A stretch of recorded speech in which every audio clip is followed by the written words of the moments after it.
Sa semaine, nous apprenons que Seychelles est pays le continent de l'Afrique avec plus haut index de développement humain des Nations Unies. Classification qui est donnée par le Programme de développement des Nations Unies UNDP et qui est publié de son rapport pour 2019.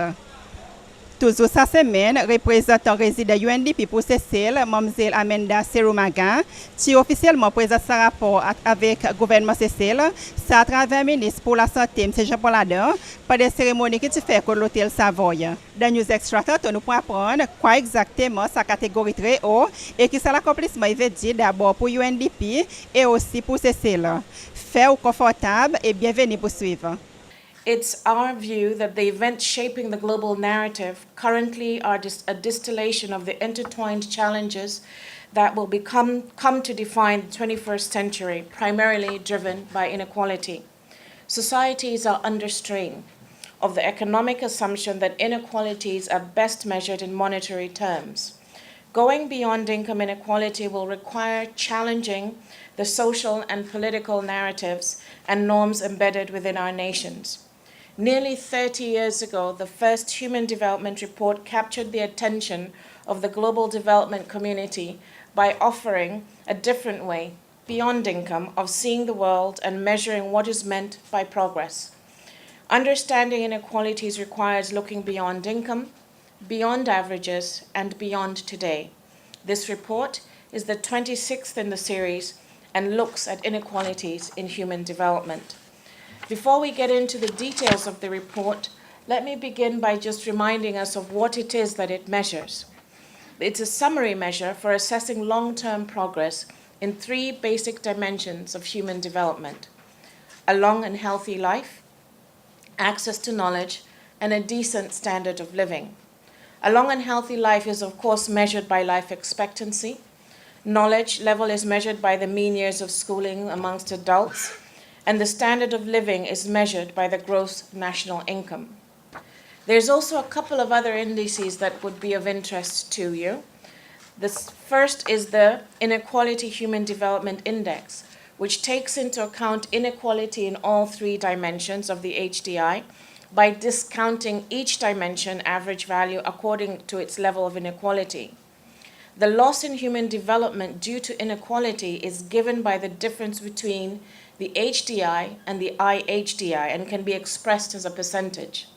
As the inequality in a country increases, so does the loss in human development increase. We also have a gender dimension of development index, and this measures inequalities in achievement in three basic dimensions of human development. These are health, education, and the command over economic resources. Unfortunately, for Seychelles, at the time of gathering this data, we do not have data on inequality and of gender expressed currently in the report. Nonetheless, the findings of the report should be informative for you today. Inequality hurts almost everyone. It weakens social cohesion and people's trust in government, institutions, and each other. It's wasteful, preventing people from reaching their full potential at work and in civic life. It may hurt economies and societies, and when it's extreme, we've seen people take to the streets. The report takes a fresh look at inequality using a framework that goes beyond income, beyond averages, and beyond today. When we think about the current wave of protests around the world, it's clear that people are protesting about much more than economic inequality. Many protests beyond income reflect discontent with unfair social, economic, or political systems, or because people lack hope, purpose, or even dignity. Protests are beyond averages. People are not taking to the streets because the Gini coefficient is too high.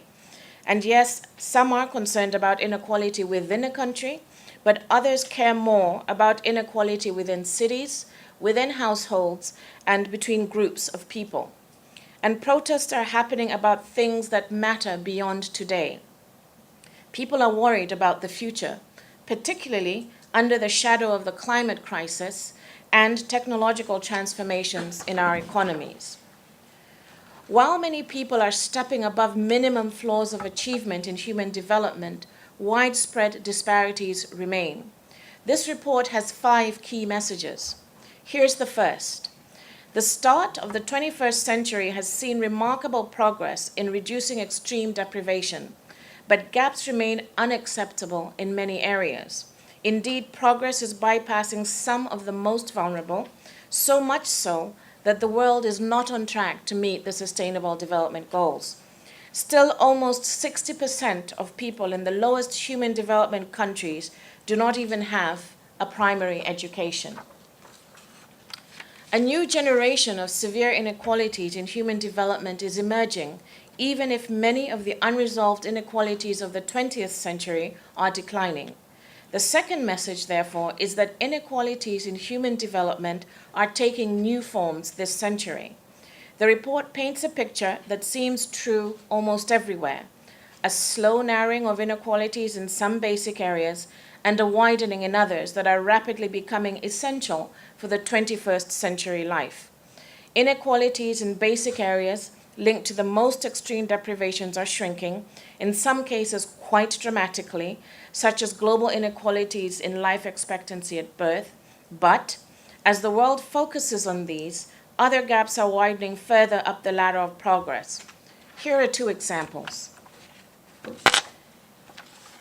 Though gaps between nations' primary school education are closing, the proportion of people with tertiary education is growing more than 6 times faster in very high human development countries than in low human development countries. Here's another example. While there's been a massive growth in cell phone use in poorer countries, fixed broadband subscriptions are growing 15 times faster in richer countries than others. Inequalities in human development can accumulate, frequently heightened by deep power imbalances. As I said earlier, it's important to see inequalities not so much as a cause of unfairness, but rather as a consequence of it. It is driven by factors deeply embedded in societies, economies, and political structures. So our third key message is that inequalities can start before birth, and many of the gaps may compound over a person's lifetime. Children born to low socioeconomic status families, for instance, are more prone to poor health and lower education. Those with lower education are less likely to earn as much as others, and so their children in turn are likely to be at a disadvantage. The cycle can be difficult to break if the wealthy shape policies that favor only themselves. Assessing inequality in human development demands a revolution in metrics. Good policies start with good measurement, and the fourth key message is that a new generation of inequalities requires a new generation of measurement. Clearer concepts, new data sources, sharper analytical tools, all are needed. Understanding gender equality, for example, requires more than looking at the different earnings of men and women. Social norms impact on all forms of gender inequality, from violence against women to the glass ceiling. This data shows a new social norms index that looks at the links between social beliefs and gender inequality in multiple dimensions. Globally, some 90% of men and 85% of women showed some form of clear bias against gender equality. And there seems to be a backlash. The proportion of people biased against gender equality has actually grown in many countries since 2005. Redressing inequalities in human development in the 21st century is possible if we act now, before imbalances in economic power translate into entrenched political dominance.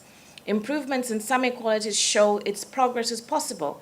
We must turn our attention towards tackling the next generation. But how? There is no silver bullet.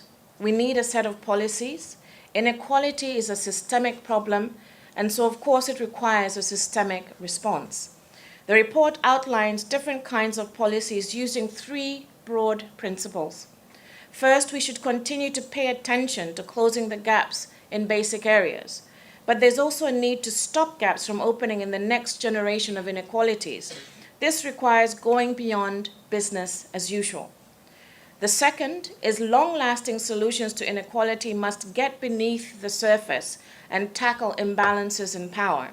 Citizens and governments must move to stop political power becoming a mirror image of economic power and challenge monopolizing tendencies by firms. And third, inequality does not only occur in the market, as the chart shows. We need to go beyond taxes and transfers to combat inequality. Early childhood education, for example, can prevent gaps from opening in the earliest years of life and offers a large return on investment. Ladies and gentlemen, this report doesn't claim that there's any one set of policies that will work everywhere.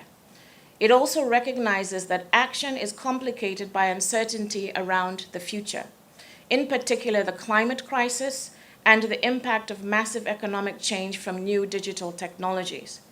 Inequality and climate change are tightly interwoven.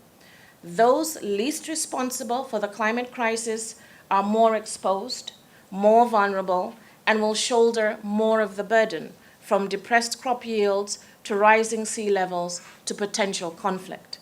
Inequality is also fundamental to the climate crisis in another way because it gets in the way of effective climate action. Higher levels of inequality tend to make the sort of collective action needed for curbing climate change more difficult. Technological change is the other aspect, and it doesn't occur in a vacuum. It is shaped by economic and social processes, and it's an outcome of human action. Policymakers must remember they can shape the direction of technological change in ways that enhance human development.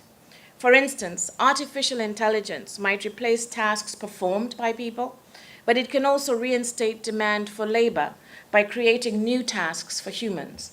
It can lead to a net positive effect that can reduce inequalities. Ladies and gentlemen, I'm sure you're curious about what the outlook for Seychelles in Africa is. It's on your table in the summary reports, but let me give you a couple of highlights. According to the report's accompanying index, Africa has experienced one of the most significant improvements in human development. Between 1990 and 2018, life expectancy increased by more than 11 years. And for the first time this year, an African country, Seychelles, has moved into the very high human development group. Can we get a round of applause for that? And there's more. 4 countries, Botswana, Gabon, Mauritius, and South Africa, are now in the high human development group. So what do we know about Seychelles' Human Development Index? Well, between 2000 and 2018, Seychelles' HDI value increased from 0.71 to 0.80, an increase of 11.5%. Seychelles' life expectancy at birth increased by almost 3 years. Mean years of schooling increased by 2.1 years. Expected years of schooling increased by 3.8 years. And your gross national income per capita increased by an amazing 78%. As you can see, the policy of compulsory schooling, investments in healthcare have resulted in continuous improvements in human development in Seychelles. As it stands, given its small population size, the standard measures of ADI have assisted Seychelles perform well above average than other countries in the regions. Now let's look at Seychelles relative to other countries in the region. As you can see from the table, we compare Seychelles to Botswana and Gabon. And of course, you can see that Seychelles is above the average of 0.757 for countries in the high human development group and above the average of 0.537 for countries in sub-Saharan Africa. I suppose that deserves another round of applause. And we're also going to look at it in the smaller sub-region in terms of, I think I've just actually gone through that. Mauritius and South Africa are close to Seychelles. The next slide, please. Are close to Seychelles in the HDI ranking, although they are more populated. And Botswana and Gabon, although they have smaller sized populations, remain ranked behind Seychelles. So, to conclude, the report argues that tackling inequalities is possible, but it isn't easy. Power imbalances are at the heart of many inequalities. They may be economic, political, or social. Many solutions outlined in the report can promote growth and reduce inequality. There's no need to choose. The human development lens, placing people at the heart of decision making, is central to open a new window on how to approach inequality, asking why and when it matters, how it manifests itself, and how best to tackle it. This is a conversation that every society must have. It's also a conversation that should begin today. True, action may carry political risk, but history shows that the risks of inaction may be far greater, with severe inequalities eventually propelling a society into economic, social, and political tensions. What to do is ultimately for each society to decide. This report aims to contribute to that decision making. And ladies and gentlemen, UNDP stands ready to help. Thank you for listening.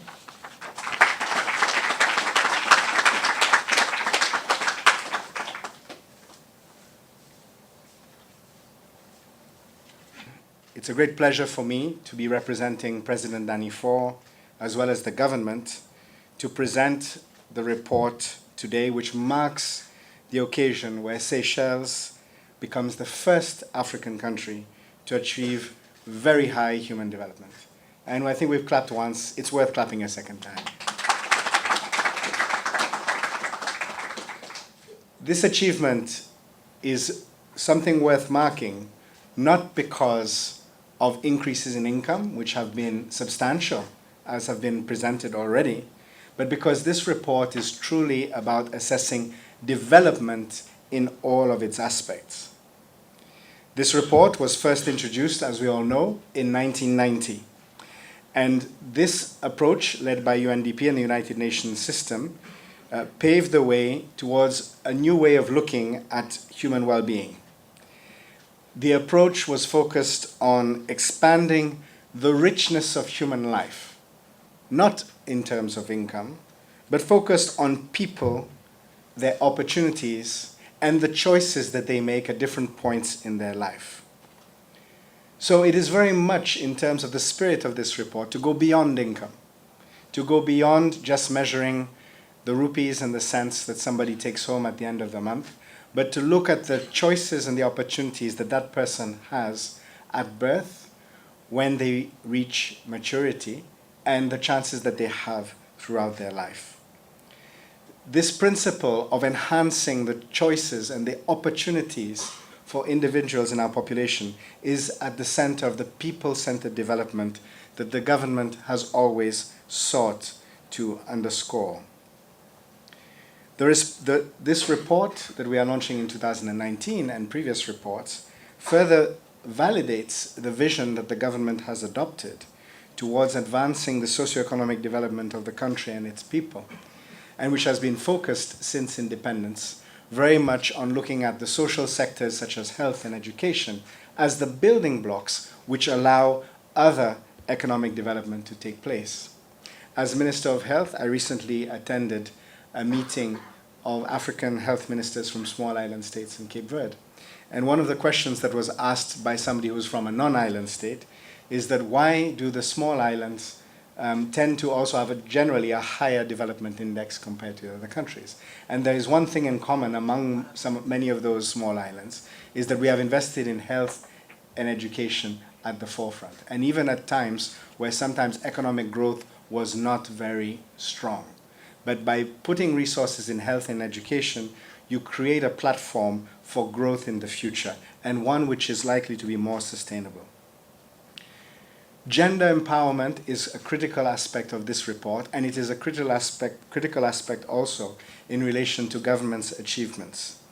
We need to be looking at gender empowerment in terms of access to health and resources around health, in terms of access to education, as well as access to socioeconomic resources. Seychelles performs admirably in those three areas that we can assess. But that is not to say that we don't have challenges in our country. We must all be concerned by the continuing threat of gender-based violence, which affects a number of households. We must also be concerned about where women sometimes are not given the same opportunities in terms of the workplace. We have made great advances in terms of representation in the political realm, but it is an area which we must continue to put a lot of attention on. In relation to health, this is an area that we have invested considerably, and since 1978, we offer universal health coverage in Seychelles, which is free for all citizens to use at the point of access in the health system. This is fundamentally one of the main reasons which has allowed Seychelles' Human Development Index to increase so substantially between 1990 and 2018, and which has allowed us in 2019, as part of this development report, to be classified as a very high development country. If we look at the progress in terms of statistics relating to health, in 1964, before independence, 1 out of every 10 babies would die within the first year of their birth. In 2018, that figure is 0.1 out of every 10. Or to put it in another way, it's 13 per 1,000, which is the general way of measuring. In relation to education, we have also continued to put a lot of emphasis on investments in the long term, and as has been shown in the presentation, the mean expected years of education in Seychelles has continued to rise. And again, this is one of the factors that has underpinned Seychelles entering the very high development category. We are also very much focused in the context of addressing potential inequalities at looking at the question of access to education. And this is where our focus on early childhood education has been particularly important, where it has been recognized that where an inequality can exist, for example, in relation to education, if this starts on very, very early in life, it can lead to a cycle of inequality throughout a person's lifetime. By trying to address and create more uniformity in terms of the opportunities that exist right at the start at the level of early childhood care, this allows to give our citizens the best chance possible in their lives to achieve the best that they can. Through the creation of the Institute of Early Childhood Care, IECD, we have aimed to look at a complete view of a child's early education. So this has not only meant looking at the basics in terms of skills acquisition and competencies that a child may require, it has also meant more recently looking at issues such as nutrition, the access to the appropriate exercise in a child's life on a daily basis, as well as addressing other similar related issues that a child may be faced with. The accreditation of the Institute of Early Childhood Care and Development by UNESCO allows the institution to now become an internationally recognized center to provide leadership as well as capacity building to other UNESCO member states, and is a recognition of the importance that Seychelles has given to this element. It is essential, as we have already heard in the presentation, it's not only about not leaving anyone behind, it's about giving everybody the same platform when they start, and then sustaining those opportunities throughout a person's life. Seychelles and other small island developing states are also very concerned by the impact on development that poses the climate emergency that our planet faces. And in fact, one of the biggest drivers of inequality in the future is likely to be exacerbated by climate change. In Seychelles, we can already see the impacts of climate change in terms of certain trends. If we take the health sector, Seychelles is a country that has often been affected by dengue epidemics on a regular basis. However, between 2015 and 2019, we had for the first time a multi-year epidemic of dengue, which was directly linked to the disruption in the rainy seasons. Because the rainy season was more continuous, and even as you have all noticed in recent years, even during the dry season we have had more rain than we have had previously, which has led to the facilitation of the continuous breeding of mosquitoes.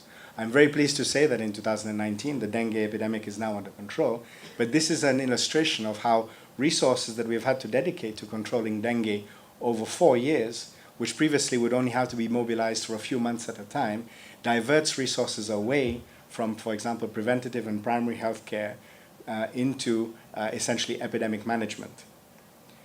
Addressing the climate crisis also requires innovation, and Seychelles has led the way in this regard through its blue economy approach as a tool for sustainable development.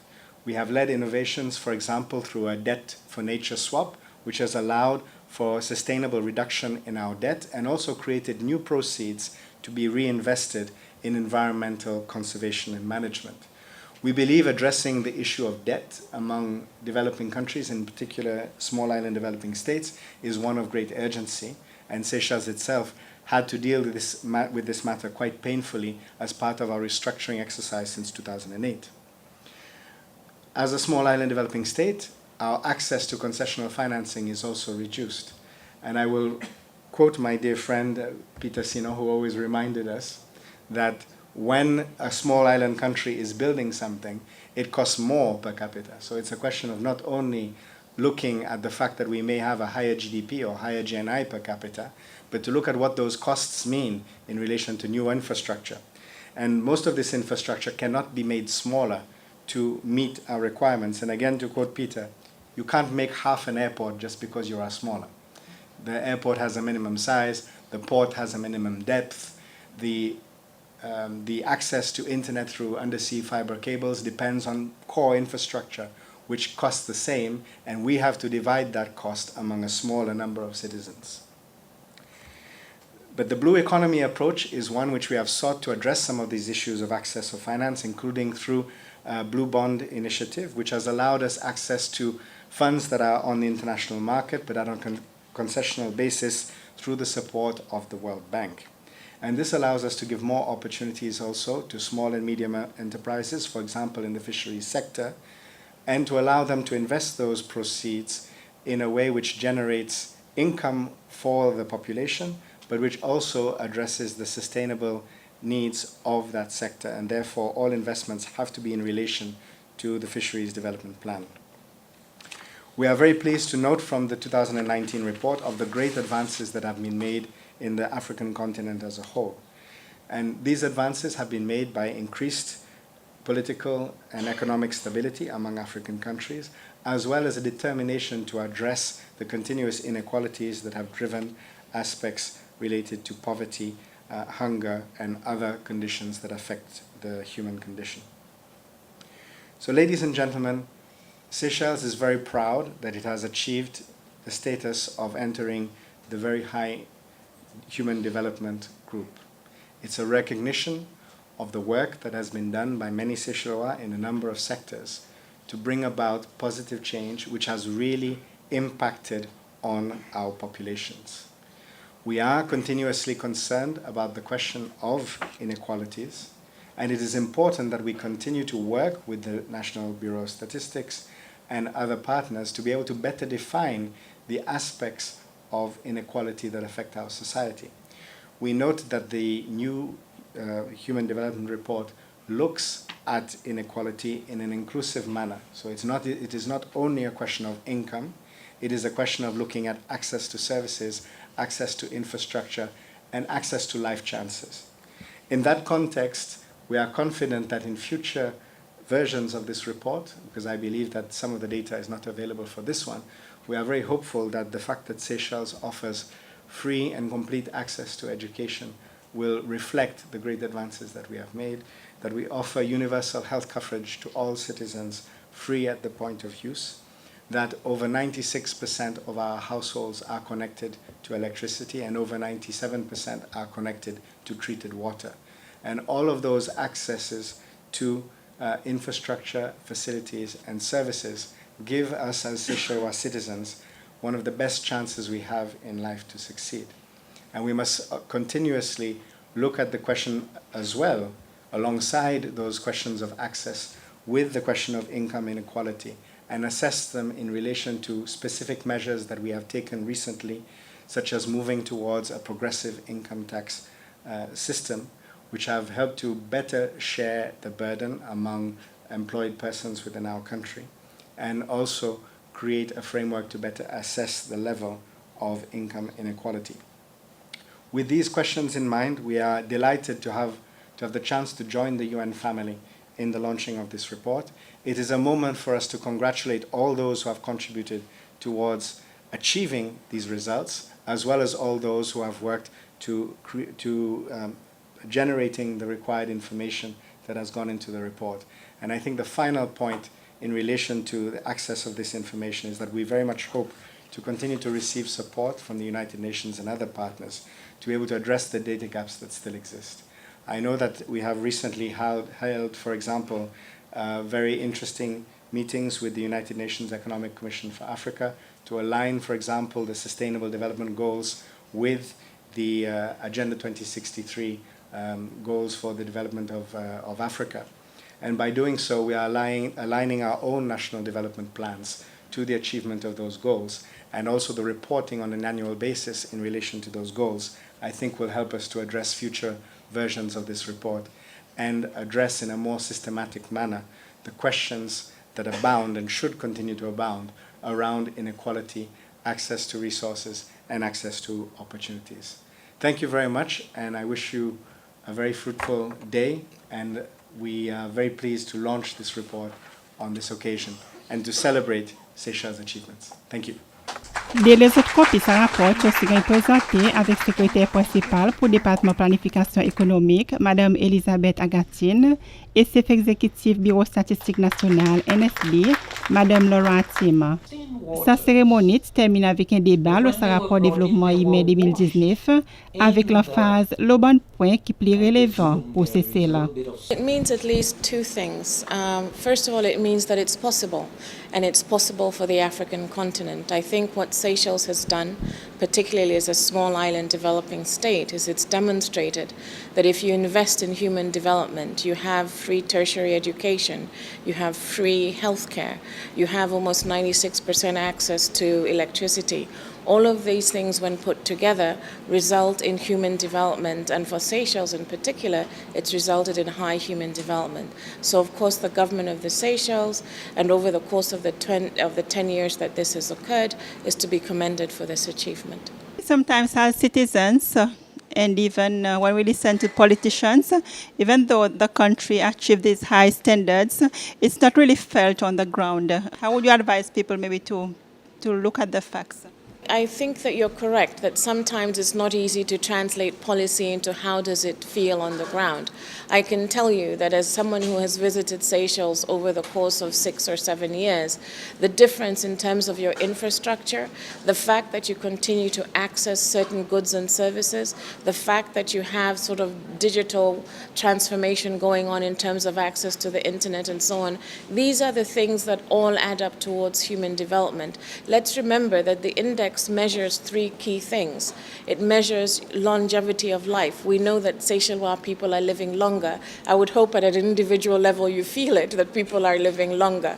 It also measures knowledge, and it deals with that in terms of the adult length of years of schooling. And if we know that you have free tertiary education, the years are many. And then it also measures income and the growth in income. Now, of course, people would need to look at what it is that they're now able to afford to purchase, to invest in, that they couldn't have done 10 years ago. So some of the things are difficult to translate, but if you focus on length of life, you focus on the knowledge and the capacities and the opportunities, and you focus on purchasing power, all of these things all add together to part of the indices of the Human Development Report. Premièrement, il y a une reconnaissance la vision et stratégie que le gouvernement a adoptée pendant plusieurs années. Il y a quelque chose qui depuis l'indépendance, il y a une stratégie qu'on va suivre. Il y en a l'année, par exemple, que nous avons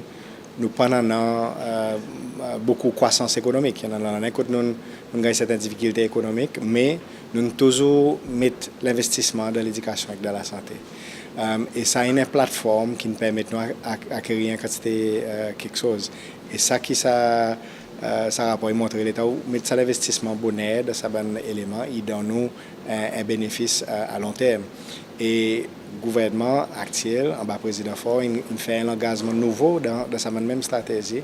Récemment, dans conférence Nairobi qui a fait la population avec le développement, et dit qu'il y a au moins 10% budget tous les années pour mettre de la santé, par exemple, et qui pareil pour l'éducation. Et alors, nous pouvons voir ça l'investissement pour continuer dans ce secteur, pour continuer à mener l'amélioration. Si nous prenons par exemple nos revenus par tête d'habitant, ils augmentent par presque 80% entre 1990 et 2018. Ça veut dire qu'il y a une augmentation conséquente dans le revenu, dans le vrai l'argent qui dit qu'on gagne dans la cour. Mais ce qui s'est rapporté, ce n'est pas ça la base. La base, c'est pour regarder l'opportunité qu'il y a dit qu'on gagne dans la vie. Alors, ça y est quelque chose de fondamental vis-à-vis de la question d'inégalité. Et quand on regarde l'inégalité, il passe juste la question de l'argent. Le gouvernement peut donner l'engagement, suivant ce rapport, pour nous continuer à mettre l'emphase sur ce principe qui est toujours guide nous, pour nous mettre paix pour le développement, pour nous investir justement dans l'éducation de la santé, pour nous amener de nouveaux services, de nouvelles opportunités pour la population capable de bénéficier. C'est là aussi que c'est News Extra arrive à son la fin. Merci pour suivre et bonne soirée avec SBC.